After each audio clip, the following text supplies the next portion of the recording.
இது மகிமை நேரம். ஆண்டவராய் இயேசு கிறிஸ்துவின் இனிதான நாமத்தினாலே உங்கள் அனைவருக்கும் என்னுடைய அன்பான வாழ்த்துக்களை தெரிவிக்கிறேன். இந்த வாரம் முழுதுமா நாம் பொறுமையினால் நமக்கு கிடைக்கின்ற ஆசீர்வாதங்களை குறித்து நாம் தியானித்து வருகின்றோம். நாம் முதல் நாளிலே தியானித்தோம், பொறுமையின் மூலமாக நம்முடைய ஜெபம் கேட்கப்படும் என்று சொல்லி நாம் பார்த்தோம். இரண்டாவது நாளிலே பொறுமையாயிருந்து நமக்கு வரக்கூடிய பாடுகளை நாம் சகித்து கொள்வோம் என்று சொல்லி தியானித்தோம். மூன்றாவதாக சோதனை காலத்திலே அவர் நம்மை தப்புவித்து நாம் பொறுமையோடு காணப்படுவோம் என்று சொன்னால் நமக்கு வரக்கூடிய சோதனைகளிலிருந்து அவர் நம்மை தப்புவிப்பார் என்று சொல்லி பார்த்தோம். இந்த நான்காவது நாளிலே நாம் பொறுமையோடு இருந்தோம் என்று சொன்னால் பொறுமையினால் பிரபுவையும் சம்மதிக்க பண்ணலாம் என்று சொல்லி நாம் தியானிக்க இருக்கின்றோம். நீதிமொழிகள் 25 அதிகாரம் 15 இப்படி சொல்கிறது, நீண்ட பொறுமையினால் பிரபுவையும் சம்மதிக்க பண்ணலாம் என்று சொல்லி. நம்முடைய பொறுமையை பார்த்து மற்றவர்கள் நமக்கு இறங்குகிறதற்கு கர்த்தர் உதவி செய்வார். அந்த பிரபுனா ஒரு அதிகாரின்னு வச்சுக்கோங்க. நம்ம வேலை பார்க்கிற இடங்களிலோ நம்முடைய மேல் அதிகாரிகளோ அல்ல உயர் பதவியில் இருக்கிறவங்களோ நமக்கு இரக்கம் செய்கிறதற்கு நமக்கு பொறுமை அவசியம் என்று சொல்லி நாம் பார்க்கின்றோம். ஒருவேளை நம்ம நினைக்கலாம், என்னுடைய வாழ்க்கையில எனக்கு விரோதமாய் என்னுடைய உடன் ஊழியர்கள் இருக்கிறாங்க, இல்லை அல்லது என்னுடைய மேல் அதிகாரிகள் இருக்கிறாங்க, அல்லது என்னுடைய குடும்பத்தினரே இருக்கிறாங்க, என்னோட உடன் பிறந்த சகோதர சகோதரிகளே எனக்கு விரோதமாக இருக்கிறாங்க அப்படின்னு நம்ம நினைச்சிட்டு இருந்தோம்னா அவங்களுக்காக ஜெபிங்க. நீங்க, ஆண்டவரே என்னுடைய மேல் அதிகாரிகள் இப்படி இருக்கிறாங்களே, ஆண்டவரே என்னோடு பணிபுரியவர்கள் இப்படி இருக்கிறார்களே, என்னுடைய குடும்பத்தில் உள்ளவர்கள் என் உடன் பிறந்தவர்கள் சகோதர சகோதரிகள் இப்படி இருக்கிறார்களே என்று சொல்லி அவர்களுக்காக நீங்கள் ஜெபிக்கும் பொழுது, பொறுமையோடு ஆண்டோடைய சமூகத்திலே காத்திருக்கும் பொழுது அவருடைய இருதயங்களை கர்த்தர் மாற்றுகிறவராக இருக்கின்றார். நம்முடைய பொறுமையை பார்த்து இவ்வளவு பொறுமையா இருக்கிறானே அல்லது இவ்வளவு பொறுமையோடு இருக்கிறாளே என்று சொல்லி நம்முடைய பொறுமை நிமித்தமாக நம்மேல் அவர்கள் இரக்கம் பாராட்டுவார்கள். பாருங்க, அநேக வேளைகளிலே புலம்பி தவிக்கிறோம்ல, ஏன் ஆண்டவர் எனக்கு மட்டும் இப்படி செய்யிட்டாரு, என்னுடைய அலுவலகத்திலே எனக்கு மட்டும்தான் இப்படி என்னுடைய மேலதிகாரி என்னை மட்டும்தான் கூப்பிட்டு திட்டுறாரு, ஏன் அப்படின்னு சொல்லி நம்ம நிறைய வேளைகளே என்ன செய்றோம், புலம்பிக் கொண்டிருக்கிறோம்.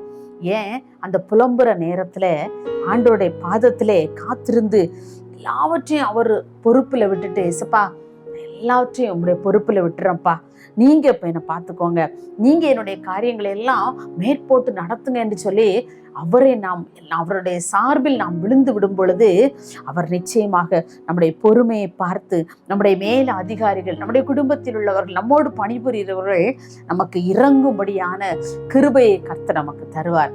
பாருங்க, பொறுமை அவ்வளவு காரியங்களை சாதிக்கிறதா இருக்குது. பிரபுவையும் ஒரு சம்மதிக்க பண்ண செய்கிற ஒரு வல்லமை, ஒரு அதிகாரிகளை நமக்காக அவருடைய மனம் இறங்கும்படியான ஒரு கிருபையை இந்த பொறுமை நமக்கு பெற்றுக் கொடுக்கிறது. அப்படியானால் நம்முடைய வாழ்க்கையில பொறுமை எவ்வளவு அவசியம் என்று பாருங்கள். ஒருவேளை நம்ம தேவையில்லாம நம்மளை திட்டிகிட்டே இருக்காங்களா, இல்லை நம்ம செய்யாத காரியத்தை இவங்க தான் செஞ்சாங்க அப்படின்னு சொல்லி நம்மளுடைய பழி சொல்றாங்களா, நம்ம பொறுமையோடு நம்ம இருப்போம்னு சொன்னா, இல்லை நான் அது நியாயப்படுத்துறக்கா நம்ம பேசணும்னு சொன்னா நம்முடைய பொறுமை அதுல வெளிப்பட முடியாது.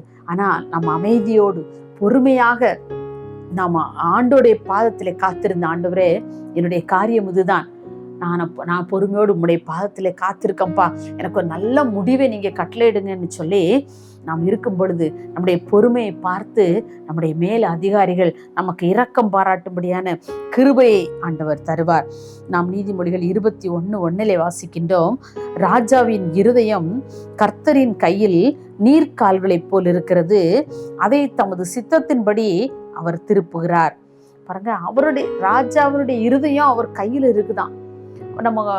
நம்முடைய தோட்டங்களிலே வயல்களிலே அந்த வரப்பு போடுவாங்க இல்லையா, அப்போ அங்கே வேலை செய்கிறவங்க, அந்த விவசாயி அந்த வரப்பை வெட்டி அடுத்த வயலுக்கு தண்ணி போடணும், அது என்ன செய்வாங்க, வெட்டி அடுத்த தண்ணி பாய்ச்சிட்டு அப்புறம் அதை அடைச்சிருவாங்க இல்லையா.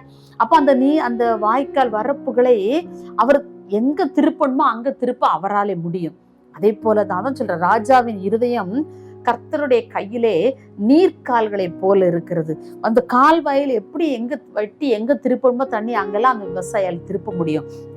அதே போல ஒவ்வொரு இருதயங்களையும் கூட அவர் திருப்ப அவர் வல்லவராக இருக்கிறார். எப்போது நாம் பொறுமையோடு ஆண்டவருடைய சமூகத்திலே காத்திருக்கும் போது அவர் இருதயங்களை எல்லாம் நமக்கு நேராக திருப்பும்படியான கிருபையை கொடுக்கிறார். அவரே அதிகாரிகளுடைய சிந்தையை மாற்றுகிறவராக இருக்கிறார். நம்முடைய வேலையிலே நாம் பொறுமையோடு இருப்பதுதான், மற்றதெல்லாம் அவர் பார்த்துவார். நம்ம அமைதியாக பொறுமையோடு இருந்து நம்முடைய பணிகளை செய்யும் போது ஆண்டவர் நமக்கு அப்படிப்பட்ட கிருபைகளை தருகிறார்.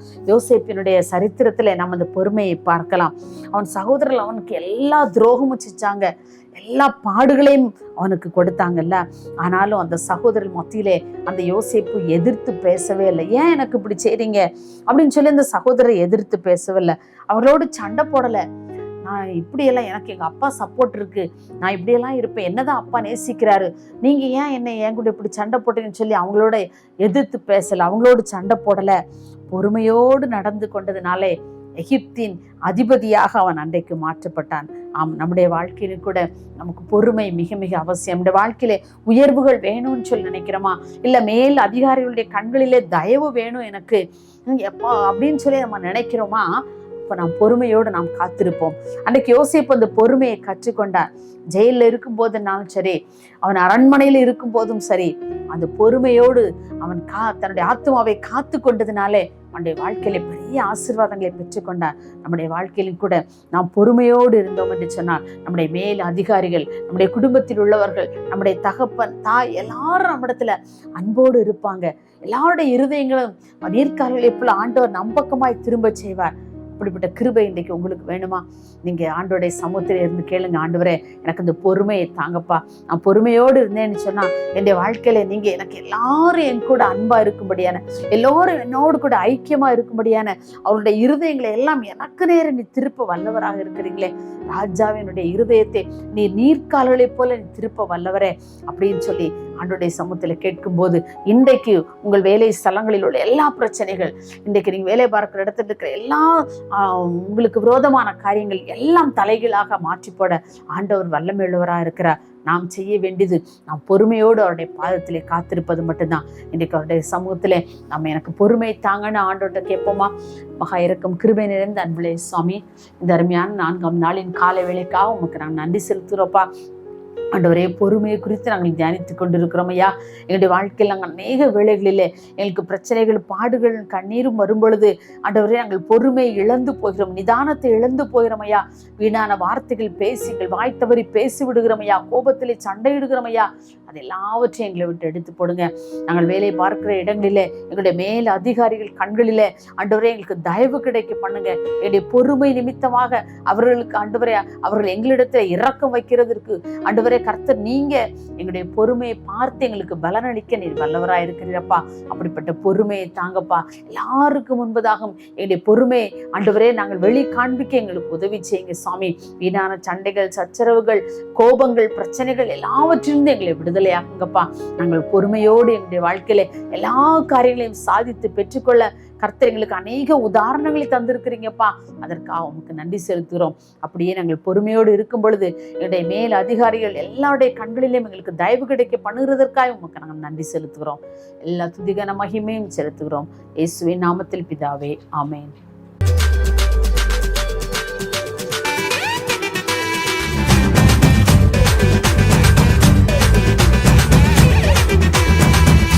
மகிமை மகிமை மகிமை